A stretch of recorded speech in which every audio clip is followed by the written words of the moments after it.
ओम नमः शिवाय मित्रों, बड़ों को प्रणाम और छोटों को प्यार। आज हम शनिदेव की कथाओं का श्रवण करेंगे। मन को शांत और कथा को धैर्य से सुने। कथा को पूरा सुनने से उसका पूर्ण फल मिलता है। पहली कथा अनुसार रावण ज्योतिष शास्त्र का महान ज्ञाता था। पौराणिक कथा अनुसार लंकापति रावण ने अपनी अपार शक्ति से न केवल देवताओं का राज्य छीन लिया, बल्कि उसने सभी ग्रहों को भी कैद कर लिया। जब रावण की पत्नी मंदोदरी गर्भ से थी, तब रावण की यह इच्छा थी कि उसका होने वाला पुत्र ऐसे ग्रह नक्षत्रों में जन्म ले जिससे कि वह महापराक्रमी, कुशल योद्धा और तेजस्वी बने। वह चाहता था कि उसका पुत्र दीर्घायु हो और कोई भी देवी देवता उसके प्राण न हर सके। समस्त ग्रह रावण के प्रकोप से भयभीत रहते थे, लेकिन एकमात्र शनिदेव ही ऐसे थे जो रावण से जरा भी नहीं डरते थे। मेघनाद के जन्म के समय रावण ने सभी ग्रहों को शुभ और सर्वश्रेष्ठ स्थिति में रहने का आदेश दिया। उस समय शनिदेव के अलावा अन्य सभी ग्रह रावण की इच्छा अनुसार सही स्थिति में आ गए थे। रावण जानता था कि शनिदेव आयु की रक्षा करते हैं, लेकिन यह भी जानता था कि आसानी से तो शनिदेव उसकी बात मानकर शुभ स्थिति में विराजित नहीं होंगे। अतः रावण ने अपने बल का प्रयोग करते हुए शनिदेव को भी ऐसी स्थिति में रखा जिससे उसके होने वाले पुत्र की आयु में वृद्धि हो सके।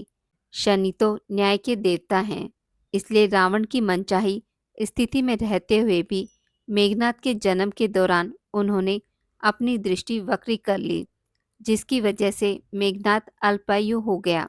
शनिदेव की इस हरकत से रावण क्रोधित हो गया और क्रोध के आवेग में उसने अपनी गदा से शनि के पैर पर प्रहार किया। तभी से शनिदेव लंगड़ाकर चलते हैं। दूसरी कथा अनुसार एक बार एक ब्राह्मण के सपने में नीली घोड़ी पर नीले कपड़े पहने एक आदमी दिखता है और कहता है, ब्राह्मण देवता, मैं तेरे लगूंगा। यह सपना उसे रोज रात को दिखता। वह परेशान हो गया और दुबला होने लगा। उसकी पत्नी ने कहा, मैं आपको अच्छा खिलाती हूँ, अच्छा पिलाती हूँ, पर आप दुबले क्यों होते जा रहे हैं? ब्राह्मण ने अपना सपना ब्राह्मणी को बताया। तब ब्राह्मणी बोली, वे अवश्य ही महाराज होंगे। अब की दिखें तो कहना, पर सवा पहर से ज़्यादा कम मत लगे। उस दिन जब सपना आया तो ब्राह्मण ने कहा, अच्छा लग जाओ, पर कितना लगोगे? 7.5 वर्ष का लगूंगा। ब्राह्मण ने कहा, क्षमा करो शनि जी, इतना भारी तो मुझसे झेला नहीं जाएगा। तब शनि बोले, अच्छा 5 वर्ष का लग जाऊंगा। तब ब्राह्मण ने कहा, शनि जी मेरे लिए ज़्यादा है। तब शनि जी बोले, 2.5 साल का लग जाऊं। ब्राह्मण ने फिर मना किया। तब शनि बोले, सवा पहर का लगूंगा ही, इतना तो कोड़ी कंगली मंगता भिखारी जाता हूँ। तब ब्राह्मण ने कहा, ठीक है। उसे सवा पहर की शनि की दशा लग गई। ब्राह्मण ने नींद से उठकर अपनी पत्नी से कहा, मेरी सवा पहर की शनि की दशा लगी है, सो मैं जंगल जाकर समय बिताऊंगा। मेरे खाने पीने का सामान बांध दे और मेरे पीछे से लड़ना मत, घर में बैठी रहना, बच्चों को भी जाने देना, और इस सवा पहर में कोई गाली भी दे तो सुनकर रह जाना। ऐसा कहकर ब्राह्मण चला गया। जंगल में ब्राह्मण एक पीपल के पेड़ के नीचे बैठ गया और हनुमान जी का पाठ करने लगा। एक पहर बीत गया तो ब्राह्मण ने सोचा, बाकी का समय तो रास्ते में बीत जाएगा, सो वह वहां से चल दिया। रास्ते में सब्जी की बाड़ी में बड़े बड़े कद्दू लगे थे। माली से एक खरीद लिया और आगे चला। रास्ते में शनि जी एक ब्राह्मण का वेश बनाकर मिले और पूछा, तेरे पास क्या है? तब ब्राह्मण ने कहा, मेरे पास कद्दू है। तब शनि देव ने कहा, दिखाओ। जब ब्राह्मण ने चादर खोली तो देखा कि उसमें तो राजकुमार की खून से भरी मुंडी है। शनि ब्राह्मण को राजा के पास ले गए और कहा, राजा जी, आपके कुंवर की हत्या इस ब्राह्मण ने की है। इसके पास जो चादर है उसमें कुंवर का कटा हुआ सर है। राजा ने कहा, मुझे मत दिखाओ, मैं नहीं देख पाऊंगा, इसे सूली पर चढ़ा दो। यहाँ हाहाकार मच गया।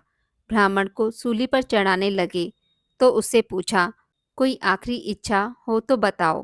पहले ब्राह्मण ने सोचा यदि किसी प्रकार कुछ समय तक के लिए फांसी रुक जाए तो शनि की दशा का सवा पहर पूरा हो जाएगा। यह सोचकर उसने कहा, भाई, मैं बचपन से नित्य बालाजी की कथा कहता या सुनता आया हूँ। आज मरने से पहले अंतिम बार कथा कह लेने दो। फांसी देने वाले ने उसकी आखिरी इच्छा पूर्ण होने तक फांसी रोक दी। ब्राह्मण को कहानी कहते कहते सवा पहर पूरा हो गया। शनि की दशा टलते ही राजा का कुंवर तो शिकार खेलकर लौटकर चला आ रहा है। कुंवर को लौटता देखकर राजा एक तरफ तो खुशी से झूम उठा, दूसरी तरफ इस डर से कांप उठा कि यदि उस निर्दोष ब्राह्मण को फांसी पर चढ़ा दिया होगा तो ब्राह्मण हत्या का दोष लगेगा। दो चार घुड़सवारों को दौड़ाया और ब्राह्मण को आदर सहित दरबार में लाने का हुक्म दिया। ब्राह्मण राज दरबार में उपस्थित हुआ तो राजा ने क्षमा याचना मांगते हुए कहा कि आपकी बगल में जो चादर है उसे खोलकर दिखाओ। राजा की आज्ञा अनुसार ब्राह्मण ने चादर खोली तो उसमें कद्दू था। राजा ने ब्राह्मण को बहुत सा धन दिया और पूछा, हे ब्राह्मण देवता, इन सब के पीछे क्या रहस्य है? ब्राह्मण बोला, मुझे सवा पहर की शनि की दशा लगी थी, इसलिए ये सब हुआ। राजा ने कहा, शनि की दशा किस प्रकार टलती है? ब्राह्मण ने कहा, राजा या सेठ को लगे तो काला घोड़ा दान करें, गरीब को लगे तो पीपल की पूजा करें तब बोलो साचा शनिचर कहिए, जाके पांव सदा ही पड़िए।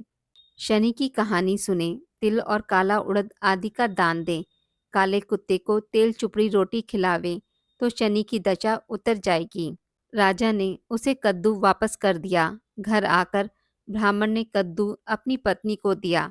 जब उसने उसे काटा तो बीजों की जगह हीरे मोती निकले। ब्राह्मणी ने पूछा, ये कहाँ से लाए? जब शनि की दशा लगी थी तो ये कद्दू कुंवर का कटा सर बन गया था। अब दशा उतरी है तो शनि जी ने कैसे निहाल कर दिया।